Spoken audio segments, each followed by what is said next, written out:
앞으로 우리 역사는 수동태가 아닙니다. 오늘 하노이 이후를 말하고 싶어서 마침 기자간담회를 청했습니다. 하노이 회담은 성공할 것입니다. 왜냐하면 그 먼 대서양을 건너서 베트남까지 또 중국 대륙을 종단해서 베트남까지 온 두 정상의 톱다운 방식 기획과 회담이 성과물을 낼 것이라고 믿기 때문입니다. 성과물을 내기 위해서 거기까지 온 것이지 실망을 주지는 않을 거라고 생각합니다. 저는 오늘 회담 관련해서는 아마 어제 2시간여에 걸친 단독 대좌 그리고 만찬 회담에서 중요한 것들은 걸러졌다고 생각합니다. 정상회담의 전례상 회담 당일 중요한 것이 결정되는 것은 없습니다.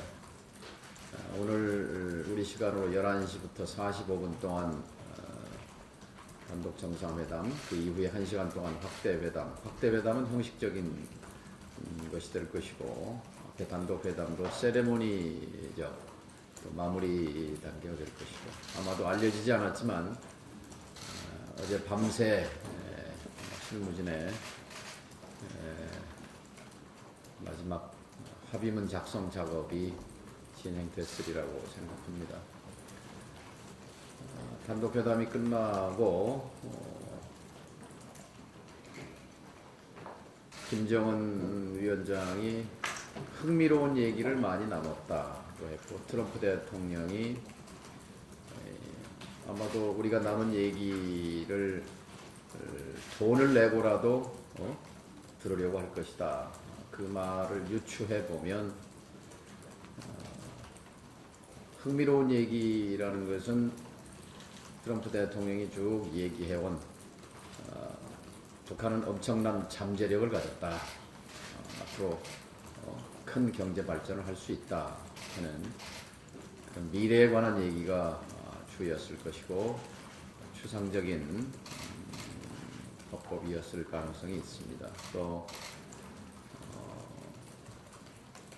돈을 내고라도 들을 얘기가 있었다라는 것은 알맹이가 있었다는 얘기죠. 그 알맹이는 지금 북한과 미국의 정상회담, 2차 정상회담의 핵심인 네 글자, 둘 다 네 글자죠. 영변 폐기, 제재 완화 관련해서 김정은 위원장이 영변 폐기와 관련해서 뭔가 알맹이를 내놨다는 얘기로 해석이 됩니다. 물론 제재 완화의 수준과 영변 폐기의 수준은 서로 연동돼 있습니다만 지금 두 정상은 한 배를 타고 있죠. 트럼프 대통령은 국내적으로 사면 초과에 몰려 있는 것이고 김정은 위원장 역시 나름대로 돌파구가 필요한 상황입니다. 따라서 오늘 큰 틀에서 영변 폐기와 제재 완화에 대한 교환이 이루어질 것으로 봅니다. 그리고 곧 이어서 후속 협상이 곧바로 시작되리라고 생각이 듭니다. 2주 전에 워싱턴에서 비건 대표를 국회 대표단으로 만났습니다. 그 전날 평양에서 돌아온 비건 대표의 언급 중에 이런 얘기가 있었습니다. 2차 정상회담 이후에 다시 만나 협상을 할 것이다. 2차 정상회담 후에 협상 과정이 계속될 것이다. 앞으로 정상회담까지 2주밖에 남지 않았다. 난제 해결에는 시간이 부족하다.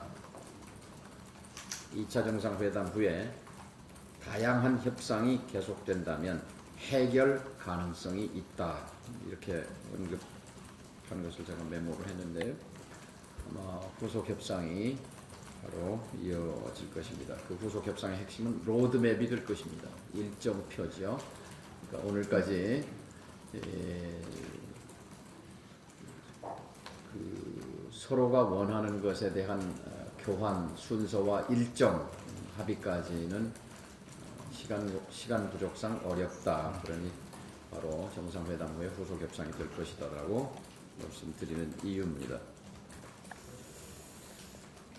그리고 어제 이 자리에서 국민경청 최고회의를 통해서 결의문을 발표했습니다.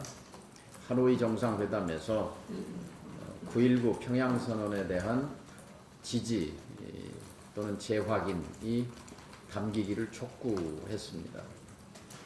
4.27 판문점 회담을 재확인한 것이 6월 12일 싱가포르 정상 합의에 담겼습니다.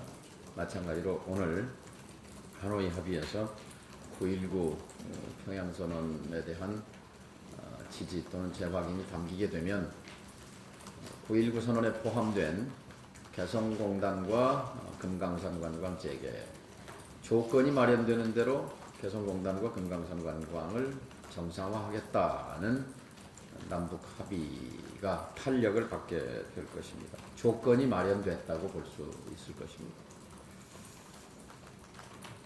이제 정부가 창의적인 노력을 시작할 때입니다. 앞으로의 한반도 역사는 수동태가 아니다라고 말씀드렸습니다. 북미 그리고 미중 남북 그리고 미중 일러 남북 양자와 사자와 육자가 교차하는 가운데 새로운 동북아 지형이 펼쳐질 것이라고 봅니다. 그런 점에서 우선 정부가 해야 할 일은 북론 통합입니다. 야당과 먼저 소통해야 합니다. 정보를 공유해야 합니다. 문재인 대통령께서 적극적으로 야당과 그리고 반대자들과 소통해야 합니다. 북론 통합이 이루어질 때 이 정부가 힘을 가질 수 있습니다. 창의적인 노력이 힘을 가질 수 있습니다. 아직까지 야당과 소통 전혀 안 되고 있습니다. 2차 북미 정상회담을 앞두고 정부 당국자가 야당을 찾아온 일이 한 번도 없습니다. 청와대에서 설명을 한 일이 한 번도 없습니다. 하노이 정상회담 직후 이 정부가 해야 할 일은 야당과 소통하는 것입니다. 북론 통합이 가장 중요하다는 말씀을 드립니다. 한일 관계 정돈해야 합니다. 한중 외교 아직 중국 대사 없습니다. 중국 대사를 비서실장으로 불러들일 때는 이미 대안이 준비됐어야 합니다. 곧바로 한중 외교 강화 또 협력 복원에 착수해야 하고 한일 관계 정돈해야 합니다. 그리고 문희상 의장께 말씀드려서 지금 추진하고 있는 것이 있습니다. 한미 국회 외교, 의회 외교의 제도화입니다.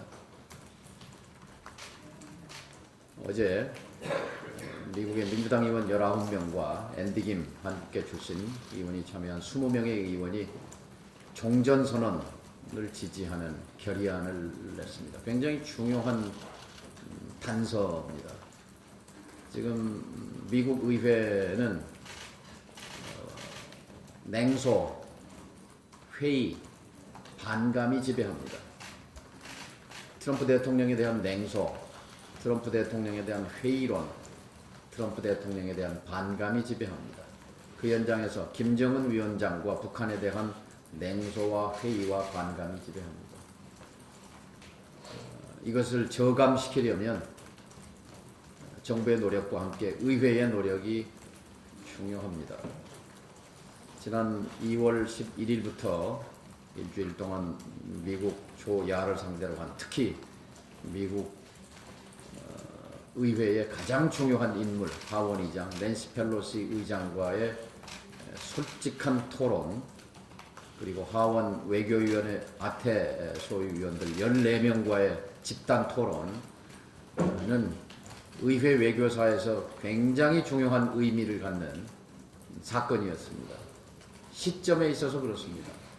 역사적인 북미 정상회담 2주를 앞두고 국회를 망라하는 대표단이, 국회의장과 5당 대표와 외교통일위원장단이 포함된 14명의 의원단이 낸시 펠로시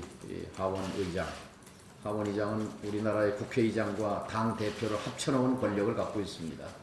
16년째 민주당 대표인 펠로시 하원의장의 머릿속에 북한 문제는 우선순위에 들어있지 않았습니다. 그리고 펠로시 의장의 트럼프 대통령에 대한 반감과 적대감은 굉장했습니다. 느낌으로.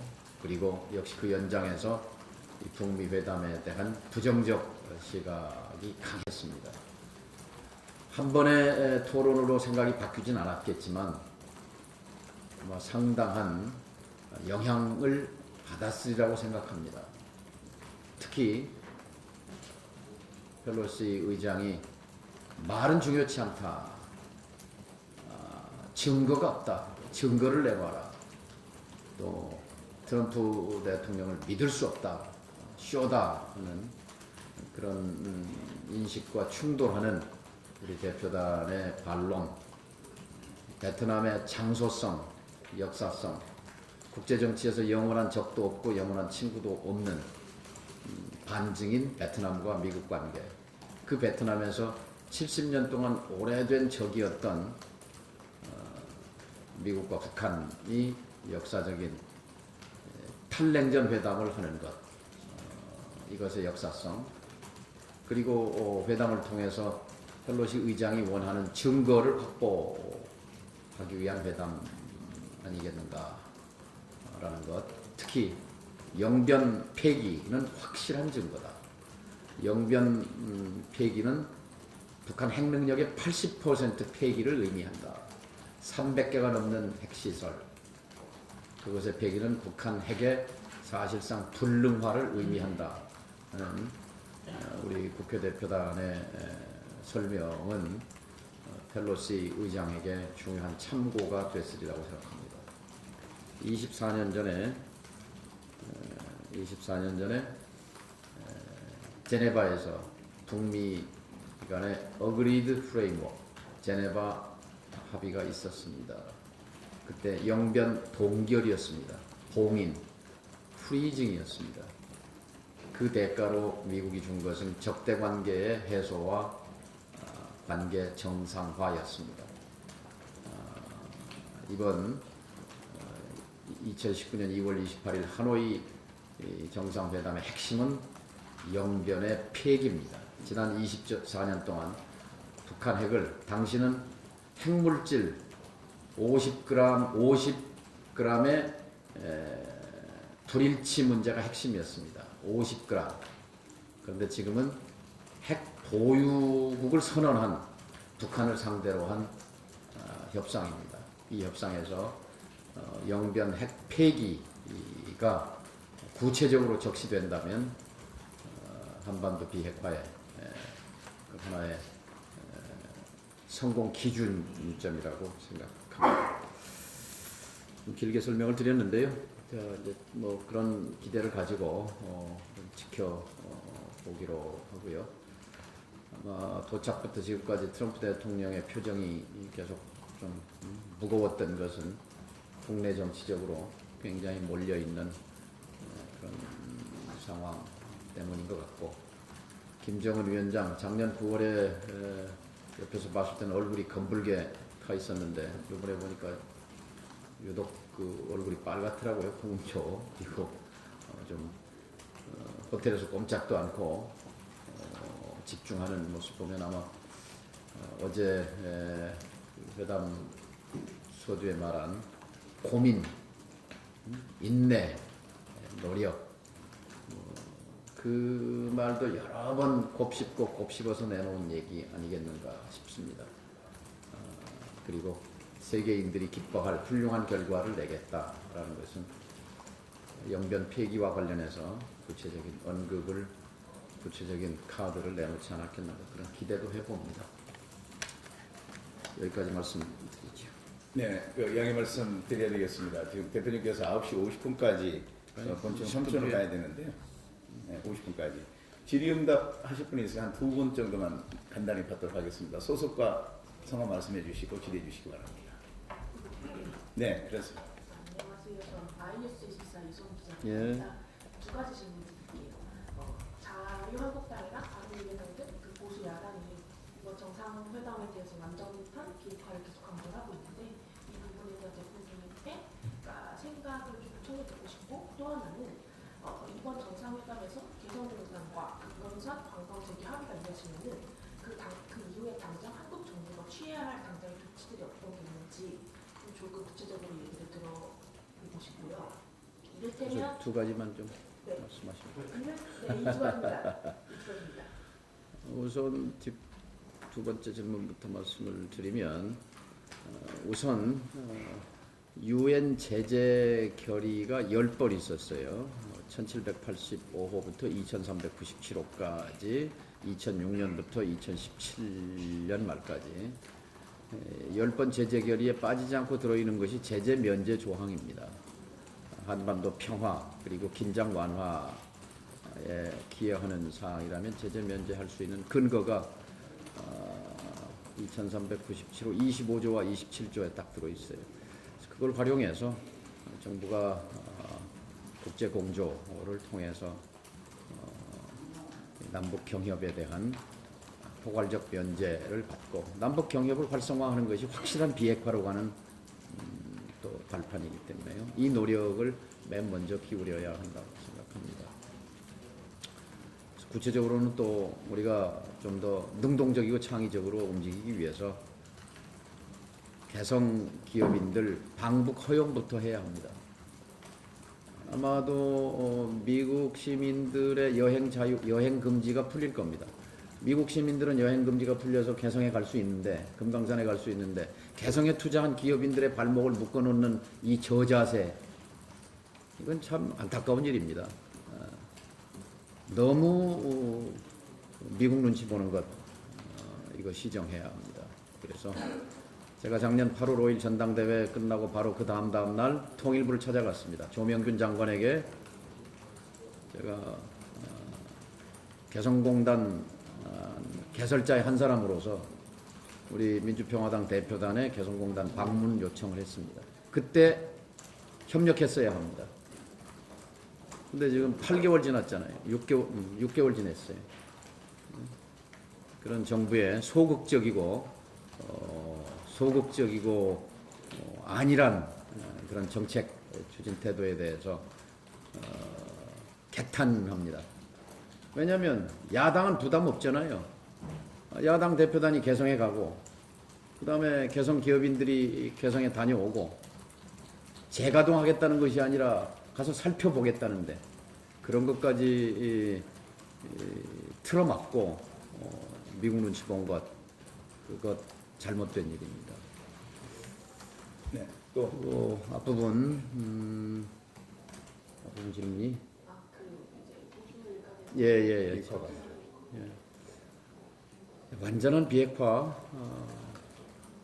지난 9월 19일 저녁 평양 능라도 경기장에서 남한 지도자가 북한 시민 15만 명을 향해서 핵무기 없는, 핵 위협 없는 평화로운 한반도를 만들어서 후손에게 물려주자라고 얘기한 것.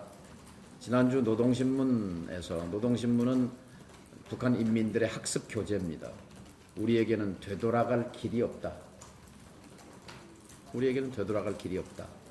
알렉산더 대왕이 고르디우스의 매듭을 단칼로 잘랐듯이 비핵화의 김정은 위원장의 결단은 그와 같은 것이다. 계속 의심한다 하지 말고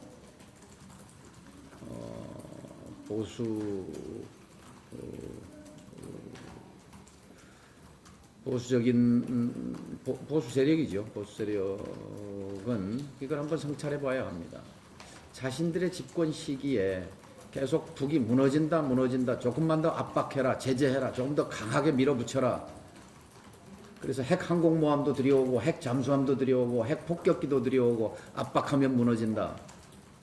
했는데 결과는 자신들의 집권 시기에 4차례의 핵실험, 50차례의 탄도미사일 발사, 핵 능력의 10배 이상의 증강. 그거 책임은 누가 집니까?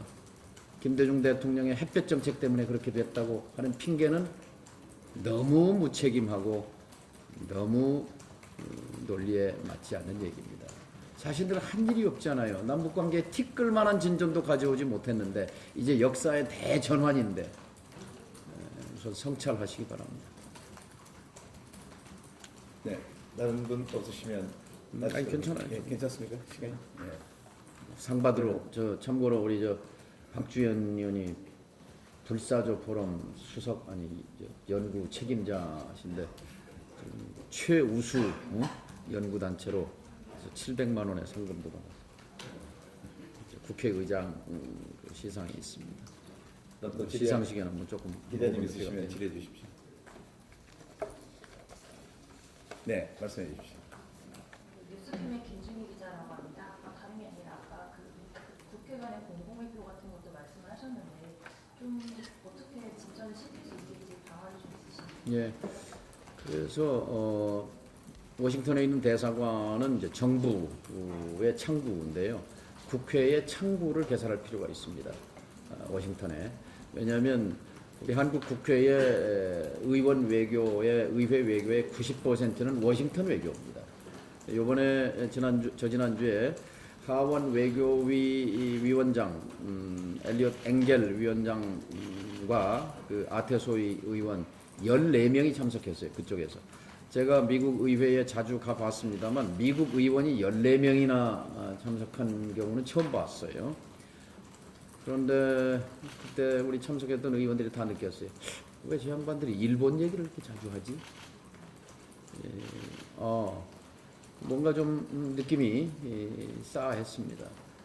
일본은 미국 의회 외교에 쏟는 물적, 인적 지원이 한국 노력의 60배에 달한다고 합니다. 60배. 이런 식으로 해서 우리의 국익을 제대로 챙기겠는가 그런 차원에서 미국의 존스 홉킨스 대학이나 또는 조지 워싱턴 대학이나 또는 다른 싱크탱크의 코리아 데스크, 코리아 의회 데스크지요, 를 설치해서 미국 상하원과 한국 의회를 교량 역할을 하는 다리를 설치하는 거죠. 거기에 이제 물론 예산이 수반됩니다만 이 부분을 문희상 의장께 현지에서도 말씀드렸고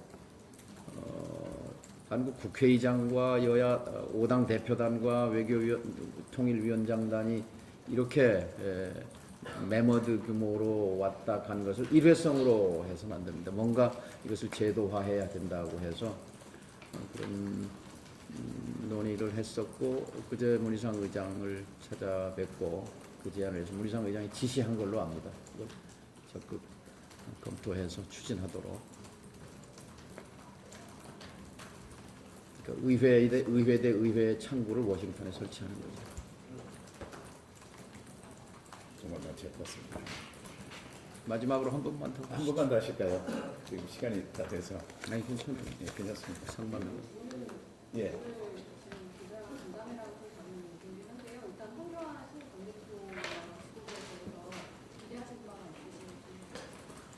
예. 뭐 첫날이니까 덕담을 좀 해야 될 것 같아요. 건전 보수 야당을 재건하시기 바랍니다. 야당이 강해져야 건전 야당으로 재탄생해야 또 국회도 강해집니다. 그래야 땅바닥에 떨어진 국회의 신뢰 재건을 위해서 여야가 협조해야 합니다. 정부에 협조하라는 것이 아니라 국민의 불신을 제거하고 일으켜 세우는데, 신뢰를 일으켜 세우는데 같이 협조하게 되기를 바랍니다. 네, 이상으로 마치겠습니다. 함께 해주신 기자 여러분 대단히 고맙습니다. 감사합니다. 한 시간 남았나요? 정상회담이?